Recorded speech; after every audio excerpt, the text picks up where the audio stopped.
For a great cup of joe, there's one thing you should know. Your morning brew can also be playful. Buff Boy Brewing guys make the temperature rise, and you surely feel naughty when you swallow our coffee. If you want some real heat, give your mouth a fine treat. You will want some more, rest assured. Buff Boy Brewing, you can't get enough of. It's time for The Scribble, your weekly fix of celebrity chats, bizarre stories in the news, and basic random chatter with best-selling author and syndicated radio host Jeremy Bradley. Make sure your seat is in the upright and locked position and your barf bag is securely in place. Here's Jeremy Bradley. Thank you very much, Larson. Jeremy Bradley here. This is The Scribble, 30 minutes of time-wasting fun coming your way. And, you know, if any of the previous weeks have been an indication, I'm going to say 30-plus minutes of time-wasting fun because, you know, when we first started doing this show, well, I guess it's maybe 10 years ago now, I said very strictly 30 minutes every week. We're not going over. We run it like a live, you know, real-time on-the-air radio show so that there's consistency. And I've said that because, you know, maybe your lunch break is 30 minutes or you're on the treadmill for 30 minutes or you know, whatever you do for 30 minutes. This way you know what to expect. You can consume the entire show in that one sitting. And just over the past, I guess maybe it's been 2 or 3 months, they're giving me a signal. The way our studio is set up, and we actually, this is a legitimate radio studio. That's how old we are. So I face kind of one direction, and then diagonally to the left is the window where I can see the people who are not in the room with me. And I get so into the stories that I'm sharing with you, right? Because I'm talking to you and I can sort of just out of the corner of my eye see them sometimes giving me the wrap-up signal, which is like, you know, we got to wrap it up or go to a break. Or, you know, there's different hand signals or whatever that they give me.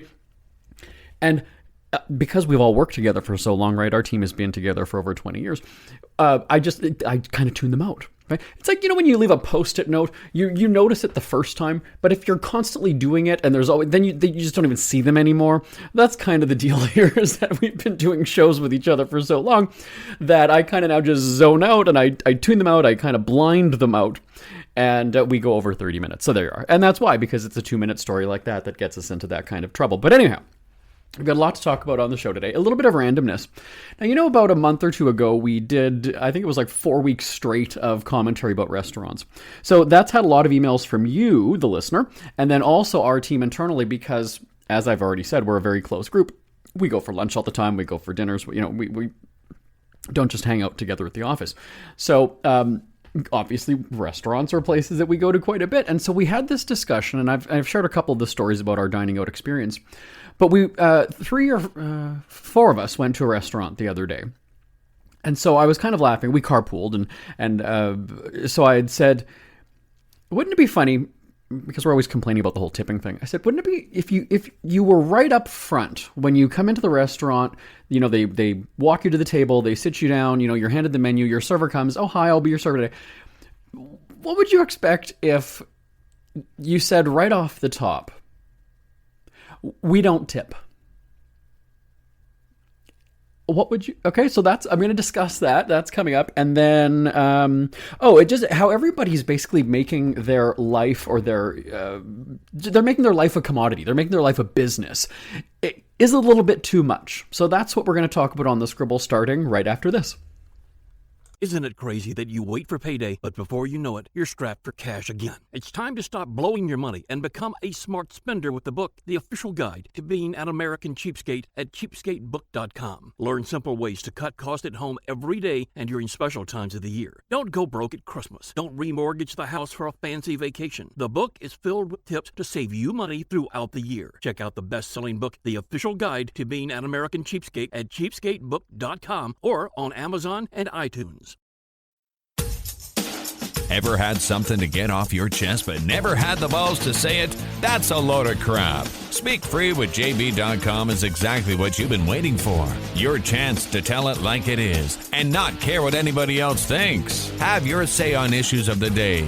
Join newspaper and radio columnist Jeremy Bradley as he tells it like it is. Hundreds of thousands of people have stopped by, including some well-known celebrities who have had a chat with JB and speak candidly about what's really going on in the world. You can join them too.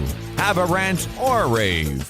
Be brave and head on over to www.speakfreewithjb.com now. JB here, back on the Scribble. All right, so let's go back to that restaurant topic that we were talking about a few weeks ago, and then I just did at the top of the show. So I kind of set up the story there. So you come into the restaurant, you're seated, you're handed the menu, you sit down, the server comes over, how will be your server today? If you said right off the top, because the whole tipping thing is getting out of control. I mean, you've seen, there's either news stories or YouTube videos or TikTok or whatever it is where it's the expectation of tipping. And again, it also depends on which where you live, right? Which country, because it's tipping culture is, kind of a North American thing. But now you see the minimum ask is anywhere from 18 to 20, 25% is also kind of maybe the default amount on those machines when you're paying at the end. And that makes a lot of consumers or customers just go and say, zero then. You know what? It might be the company's greed, but that pisses you off. So then it's like, you know what? Zero. Don't even care that it's not the server who pre-programmed it that way. And so let's just talk about the tipping thing first in general. The idea, the concept, the reason, the belief, the phenomenon of tipping is to reward good service, right? I mean, that's kind of, if you ask people, why do you tip? What is the tip? It's to reward good service. Now, here's the thing, and I've said this on the show many times. I've even written newspaper columns about it. I'm the customer. Why do I have to clap and applaud you for doing your job? Like, why is that my responsibility? Why do I have to do that? And so this came about, like I said, because we had gone for lunch the other day, and then now, as I've said before, because your phone listens to or whatever, right? So then I come home and I open up YouTube at the end of the night to watch TV, some, whatever. And now there's all these videos about restaurants because I watched one a few weeks ago, and now it thinks that I want to see that all day, which is funny because I do end up clicking and watching them. But just, hear me out here, because, you have these people who are then going and saying, you know what, it's not even the percentage. Like, why are you relying on the customer now to pay your staff even more? And then people go and say, everybody always, and I just let me preface that by saying people always say it. This is because this is a video that or a series of videos that I was watching. People will say, why are servers in a restaurant treated as though this is some difficult job and complex and, takes a bunch of skill? You have to stand there, write down what a customer is telling you, go to a computer, punch it in, and then carry a plate back and forth and a glass back and forth, a tray of stuff back and forth. That's the job. And so I guess what's happening now is because people are fed up on the tipping thing, they're dissecting it, right? Because when you think about, when the pandemic started and all these things and, restaurants were really hit and you kind of felt bad for the servers because, business was slow or whatever. So maybe that's where we were a little bit more generous, right? We were a little bit more forgiving on the ask, the expectation, really. It's not an ask, it's an expectation. And now that things have kind of cooled down, but prices, obviously, as we've seen, have gone up. So, are they taking advantage of the generosity when they have that pre-programmed default amount of 20% or 25% on a tip at the machine? So, this is where, and again, we've seen people complaining about the high cost of food and, restaurants are just too expensive. I'm not going there anymore, blah, blah, blah, blah. And then on top of this, it's like, now I've got to basically pay a fee. I've got to thank the staff for doing their job or congratulate them, reward them for carrying plates of food back and forth. And then somebody had said what did she say? The woman, I was hilarious. I should have put my phone up to the TV and recorded the audio. But she said something about like, you walk six yards. I can't remember but basically, yeah, she was saying, you walk, 6 yards from the kitchen to my table and carry, a plate of food. And then if I have a glass of water or a cup of coffee or whatever it is, you come and you bring me another one. Why do I have to pay you for that? And then it also, it sort of begs the question because you hear the justification of, well, if they went above and beyond, what does what does that mean for a serve at a restaurant? How would they go above and beyond? Like, what does that mean exactly? Because the job is sort of limited in its scope and function. So give me an example of going above and beyond. Telling the kitchen to hurry up, packaging it up for you quickly, to go. Like, what's the above and beyond? Because those couple examples I just listed seem to be part of the job description. So what makes a server, or what classifies a server as going above and beyond? They were friendly. They made you feel welcome. Again, that's kind of part of, like it's sort of it's the job. That's what you're, like kind of, you were hired to, like, that's, Now, again, don't get me wrong. Let me be clear. I'm not mocking servers, but I'm just saying this is the public discussion about tipping just getting out of control, right? Now it's actually got the consumer looking at these job titles or these job roles and saying, why the fuck do I have to reward somebody for walking back and forth? Like, that's the consumer sentiment at this point, and that's what I'm getting at. So yes, what considers a server going above and beyond? Quoting, so you're, quote, rewarding, right? You're rewarding for good service. But again, what constitutes good service? They didn't drop something on you. They put the plates in front of the right person. Or going above and beyond. I mean, what does that mean? How does a server go above and beyond?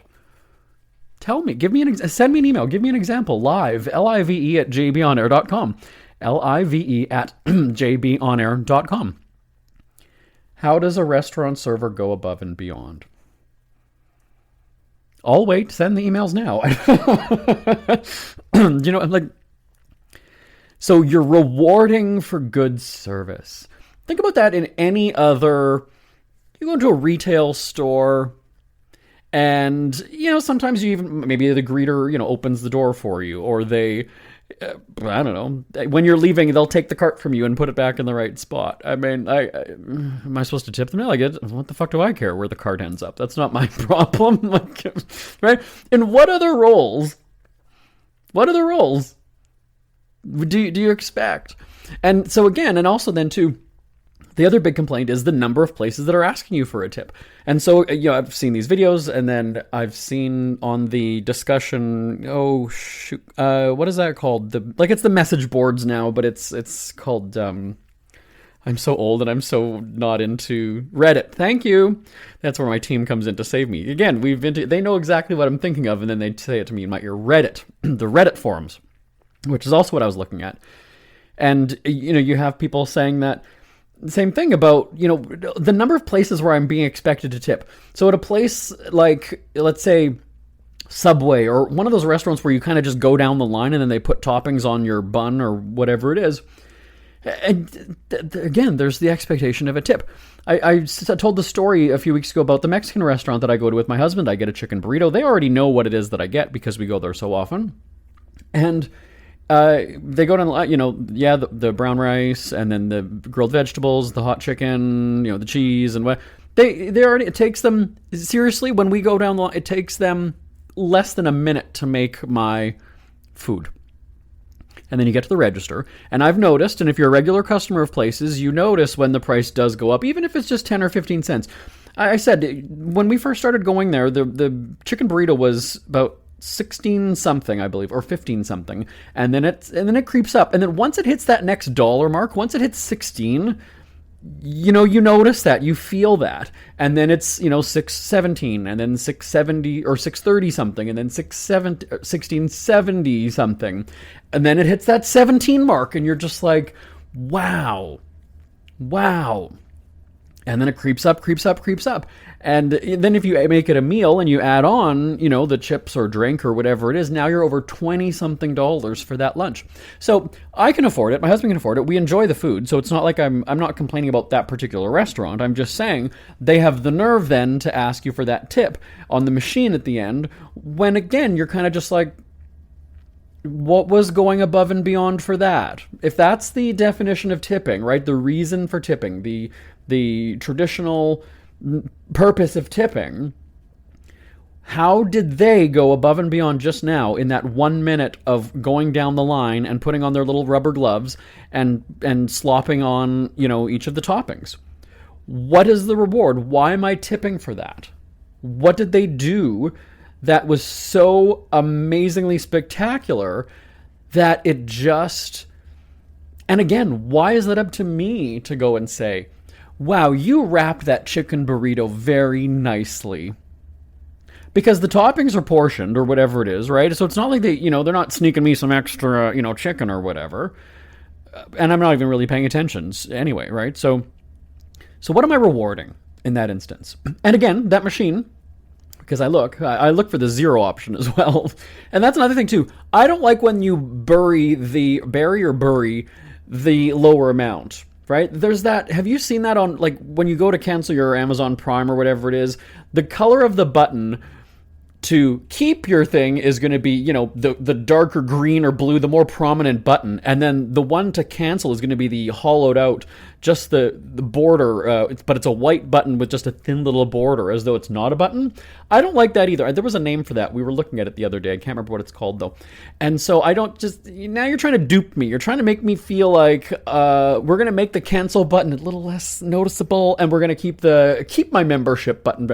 And so on the debit machine thing or on the tablet or wherever you're paying, I don't like that the zero or the lower number is kind of hidden or just it's different. It's not quite as prominent as the other ones. It's like, no, now I feel zero right away then, as soon as you make me feel. So I want to know from you, the listener, does it piss you off? And then do you then take it out on the server? So first of all, the whole tipping thing, do you feel that it's your job as a patron, as a customer, as a, whatever, who's already spending for the product or service, is it your duty to, quote unquote, reward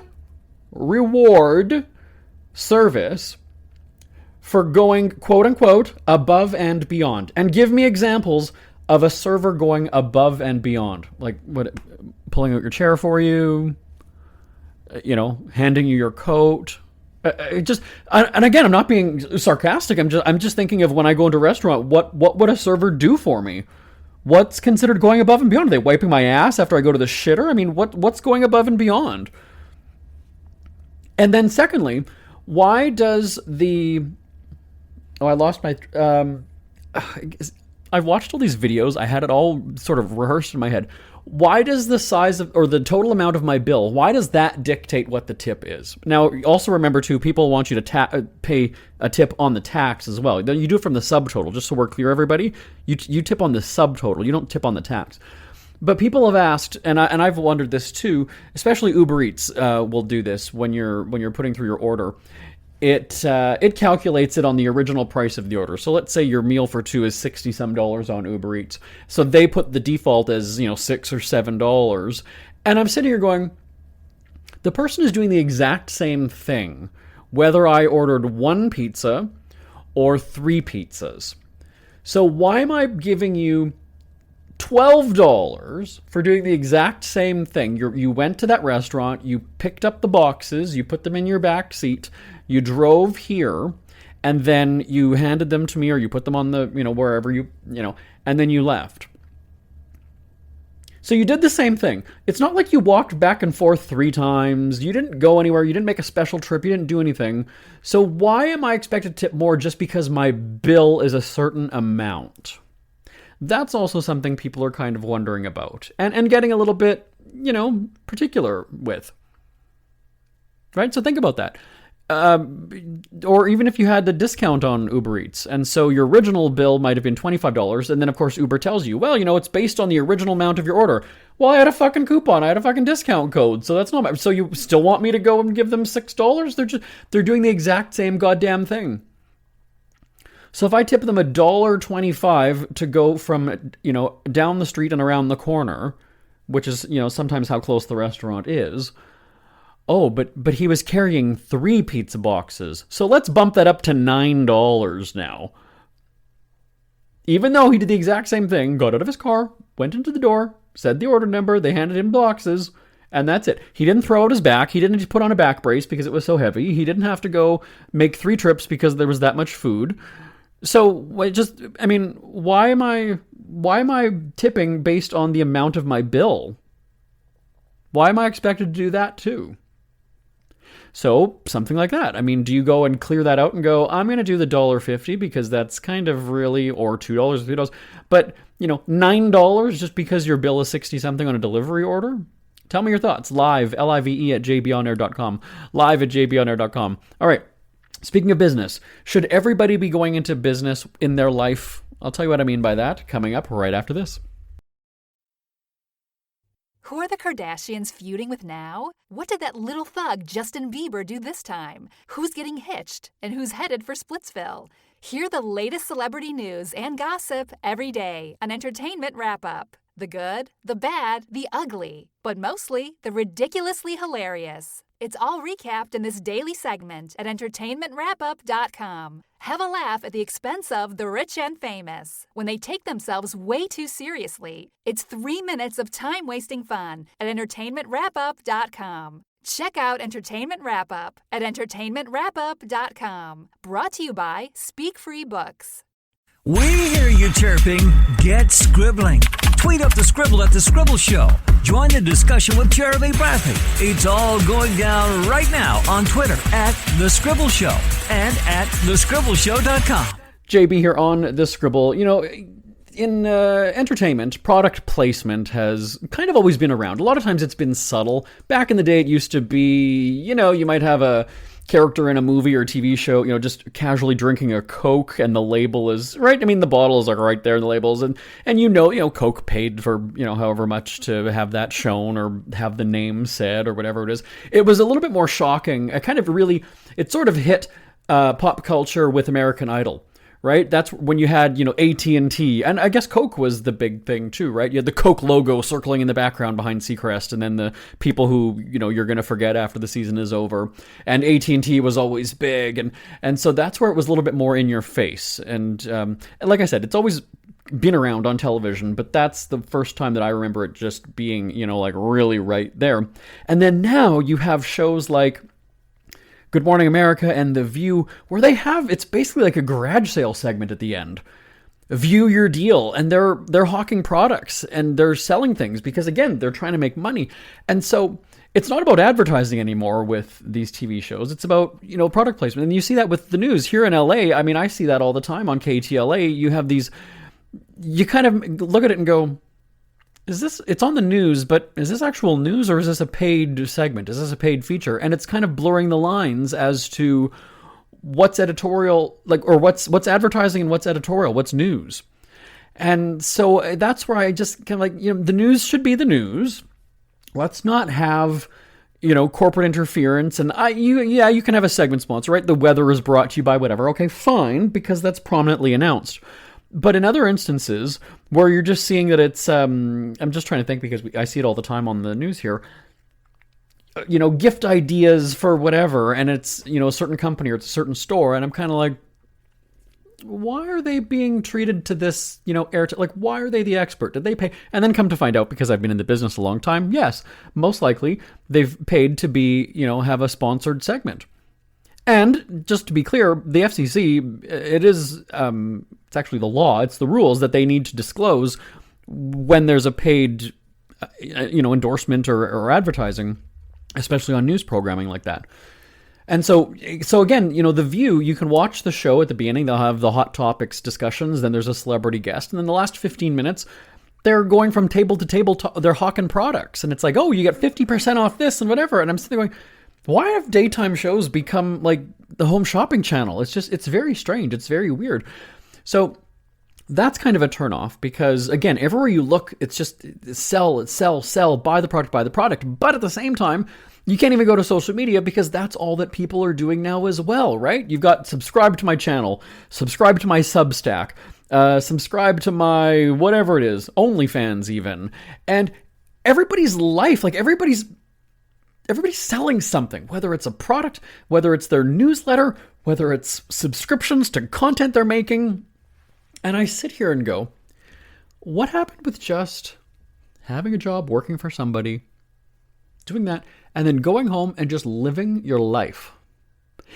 don't anybody call me a hypocrite, because I've been in broadcast, newspapers, radio, media for over 20 years. So I'm not just some new content creator or influencer, because I'm part of a union, and I'm not an amateur. I have I'm majored in journalism, communications background, broadcasting, all that kind of stuff.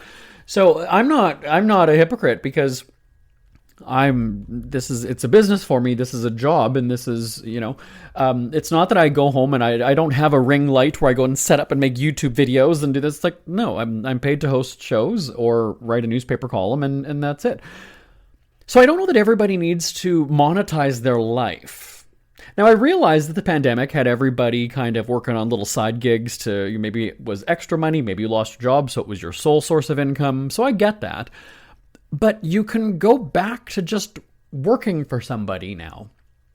It's okay to do that. It's okay to just have a job and not have to, and not to dance around and act like a fool on social media. I talked about this on the show a few weeks ago about performative relationships and how people just, for some reason, that's what couples do in their downtime, is like, let's come up with a video, let's do this. And if you've got kids, it's even worse, because now you're including the kids and you're exploiting them.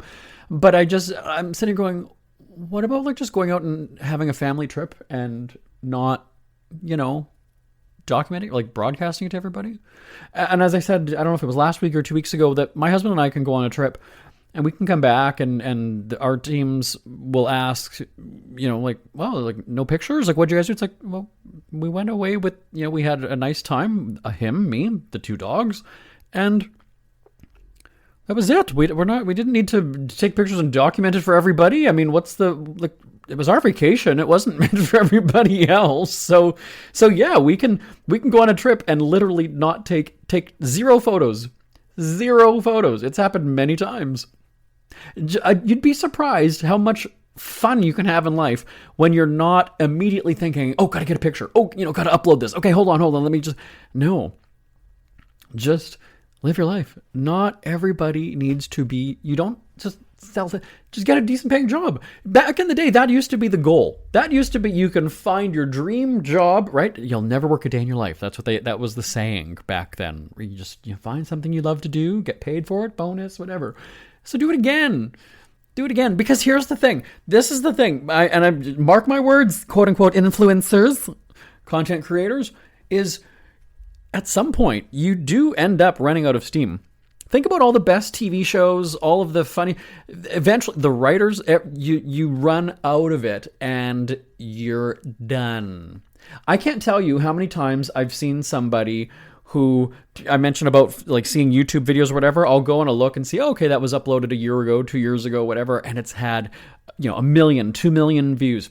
So then I go to the page, right? And I look up how many followers or whatever subscribers they have. And I look and they just disappeared. They haven't posted in 6 months. Where'd they go? What happened? There wasn't even a goodbye, right? Because maybe you skyrocket to popularity, but people have such a short attention span that unless you are a celebrity like a Kardashian, etc., I mean, the longevity is just, it's not there. It's not there. And the problem is that the money comes in fast and furious for some people, and they spend it just as quickly. It's gone just as fast. And then what happens? They got nothing. Their ego is so big that they don't want to go back to having a regular job because they feel that they're above that. And then, there's that stubbornness. There's that ego. And then eventually it's kind of like, well, you know what? Push comes to shove. You got to pay the bills somehow. So maybe they'll resort to making, porno stuff on OnlyFans. But again, your audience is not sticking around for the long haul. Because again, truthfully, with all due respect, not even with all due respect, fuck it, I don't need to respect, is content creators are a dime a dozen. A dime a dozen. And so if you're, unless you're constantly upping your game, you're going to lose people. Let's say you do OnlyFans. Okay, fine. So you get them to subscribe for the first month. Now, if they come in and you've already been doing your work, your content for, let's say, 6 months, you always have to up your game. You always have to elevate. So maybe you start out by doing a little bit of, risque photos and whatever. Okay, fine. Then you go maybe backside nudity. Okay, fine. So you tease them, right? Then as soon as you go full frontal, a lot of people are going to go and say, okay, I really just wanted to see them naked, and that's really about it. But those who stick around, now they're going to, if it's a guy, now they're going to want to see you with a boner. Now they're going to want to see you jerking off. Now they're going to want to see you using a toy. Then they're going to want to see you screwing, right? Then they're going to want to see the sex. Then it's going to have to be, maybe now it's a threesome. Maybe now it's with somebody else. Now with somebody else. Now with somebody else. But so if I've just subscribed and you've already done all that kind of stuff, well, now I've seen it. I've got my 1 month subscription. Now I'm done. Wow, you got my $6. I don't need to see anymore. I've already, maybe you get a second month. Okay, fine. Maybe you get a second month. But so you got a total of perhaps $15, $15 out of me.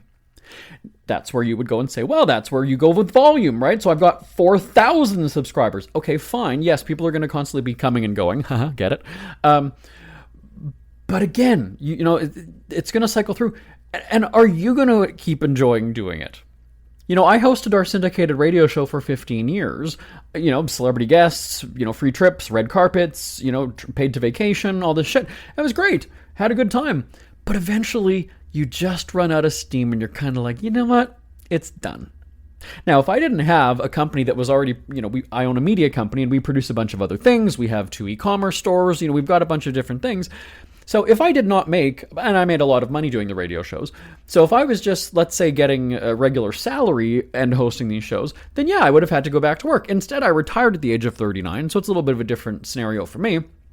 But, I made a lot of money and I really wasn't a big spender. So for me, it made sense that our shows kind of hit their peak in 2011, 2012, and then eventually kind of just fizzled out because that was the rise of YouTube channels and podcasts and things like that, and the market just became oversaturated with audio programming. So that was fine. I wasn't resentful or whatever, but at the same time, I was hosting a top 40 music show. I really didn't care for the music that was coming out, the newer stuff. I just felt it was too computerized and too animatronic or whatever the word would be, and so then I'm kind of sitting here going, I don't even like the music that we play. We started to not even play the newer music. We kind of just stayed back in sort of like the 2000s and 2010s, which was fine. But eventually your heart's just not in it anymore. And so that's where I said at the 15-year mark, all right, you know what? I think we're done. We can wrap up the show. 15 years is a good time, and that's it. So, a content creator, good 15 years? Tell me, again, aside from a Kardashian or a Joe Rogan or whoever, name me 5 of them that have 15 years. And people, they have to be people that you actually know. List me at least 3 people that you personally know who have done even 10 years as a quote-unquote influencer, a content creator.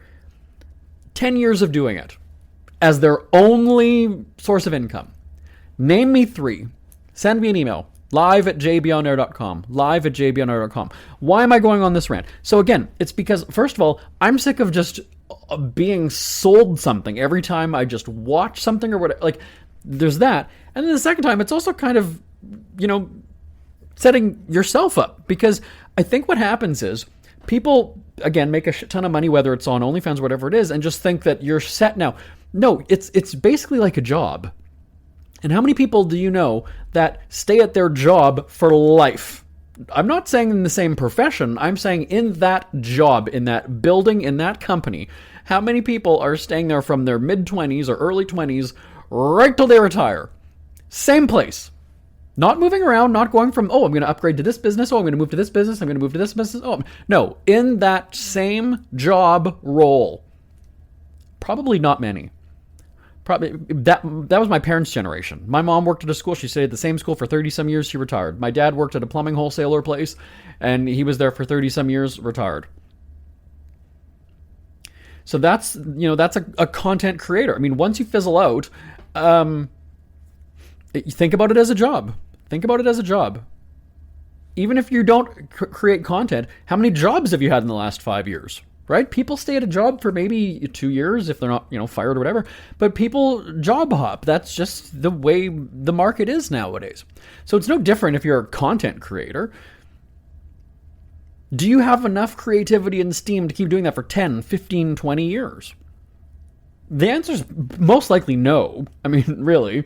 And you see that even with some podcasts. I've seen some of these, celebrity ones where, they go a few years and then, like, you kind of heard it all now at this point. Like you can only hear them talking to their celebrity friends, so many times before you're just like, eh.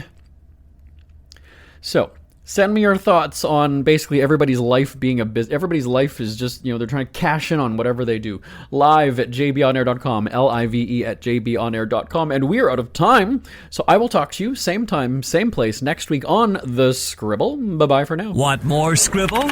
Check out thescribbleshow.com for past shows, celebrity interviews, cheapskate tips, and more. That's at thescribbleshow.com and on Twitter at The Scribble Show. The Scribble is a speak-free media presentation. If you want some real heat, give your mouth the